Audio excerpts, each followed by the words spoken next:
ntago wayobye ahubwo uri mu nzira ya nyayo. Ni My Heart Talking, njye ndi James Legend ugiye kubagezaho iyi nkuru. Muhawe ikaze. Nk'uko mubibona ku mashusho, umukobwa mwiza cyane witwa Claudia ari kumwe na Mama Nsabi, ndetse mukabona n'uyu mukunzi mushya wa Mark ari kumwe na Hajati, aho bagiranye ikiganiro kitari gitoya. Si ibyo gusa kandi murabona na Nyambo aganira na Claudia, nabo bagira ibyo bavugaho. Ni My Heart Talking nk'uko nabibabwiye, tugiye kubanamo, hanyuma ukurikirana iyi nkuru akaza kuyirangiza araza kuryoherwa mu buryo budasanzwe. Njye ndi James Legend, ibyo byose nirwa mbigarukaho. Claudia rero nk'uko mubizi ni umukunzi wa Nsabi. Urabizi ko uyu Mama Nsabi akenshi na kenshi akunda kwegera abana be akabaganiriza kuri ejo hazaza n'imishinga bafite n'icyo bifuza kugeraho, ntibabe baherera mu rukundo rw'amagambo gusa, ahubwo bakaba bashobora gukundana urukundo, ariko urwo rukundo rugira n'ibikorwa, ndetse no gutekereza kwereka ibirori ababyeyi. Murabizi ko ababyeyi banezezwa no kubona ibirori by'abana babo, ariho abantu bajya bumva bavuga ngo umubyeyi wabyaye akwiye kubona ibirori akanezerwa. Kuko nibyo, umubyeyi wabyaye akwiye kubona ibirori akanezerwa.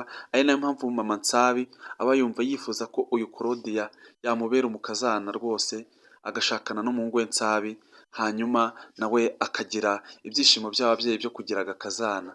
Ibintu nk'ibyo ngibyo.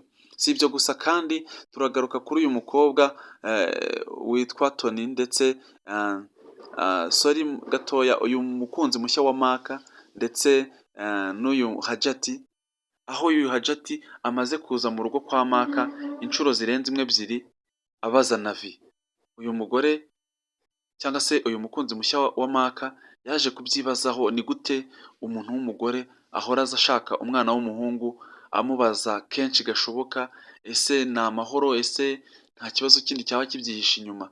Gusa yaramubajije, bigaragara ko uyu mugore nyine akubiswe n'inkuba, atangira gutekereza ko wenda uyu mugore yaba yaramenye amakuru y'ikimugenza. Atangira kumubeshya ko ari uburyo bwo gufasha, cyangwa se ari uburyo bwo gukunda uyu musore, kamubonamo ubunyangamugayo no kuba yumva yamuha akazi kagendanye n'iby'ubucuruzi. Gasita uyu Navi n'ubundi yibera mu by'ubucuruzi, ahita asa nkaho bisanisha nabyo, ashaka kumwereka ukuntu yajya amwohereza i Dubai nyine kuranguraho ibicuruzwa bigiye bitandukanye. Ariko mu by'ukuri ntabwo aricyo kimugenza, ahubwo ikimugenza ni uburyo bwo kugira ngo ateshe uyu mwana w'umuhungu umutwe, ashaka uburyo ki baryamana, kuko yamubonyemo mbese umuntu nyine wo kwifuzwa muri we, yamugiriye irari muri makeya. None uyu mugore murabona ibi bintu bizamugwa amahoro? Ese mubona bitazarangira afashwe? Ese Navi wamugira nama ki yakakwiye kureka na n'uyu mugore n'aya mazu ye n'ibiki byose akabimurikira, aho kugira ngo amuture muri uyu mutego wo kuba baryamana kandi ibyo atabishakaga? Ngayo nguko. Claudia rero nawe ati Nyambo rwose ntago duherukanye. Nuko rero muri icyo kiganiro yagiranaga na Mama Nsabi, aramubwira ati Nyambo yararwaye biramubabaza cyane. Ati ni gute Nyambo arwara ntambwire, ndetse ntabe yabasha no kubwira umukunzi we ngo tugerageze kumwitaho, ko abizi ko dusanzwe turi abantu be kandi b'agaciro kuri we, twakabaye tumwitaho mu bihe byiza ndetse n'ibihe bibi, ntahungabane cyangwa se gahure n'ikibazo gikomeye cyane kandi adufite. Nyambo ati buri uko umuntu ahuye n'ikibazo erega ntabwo ariko akwiye guhita akivuga, kuko mba nangaga kubakura imitima ndetse no gutuma mwatakaza akazi kanyu ngo muje kunyitaho bya hato na hato. Ati ntimugire ikibazo ndaza kumera neza. Ngayo nguko. Nizere ko mwaryohewe rero n'iyi nkuru. Kora like niba waryohewe n'iyi nkuru, hanyuma unatubwira inkuru wifuza ko twavugaho ubutaha. Ndabakunda cyane. Imana y'u Rwanda ihorane namwe.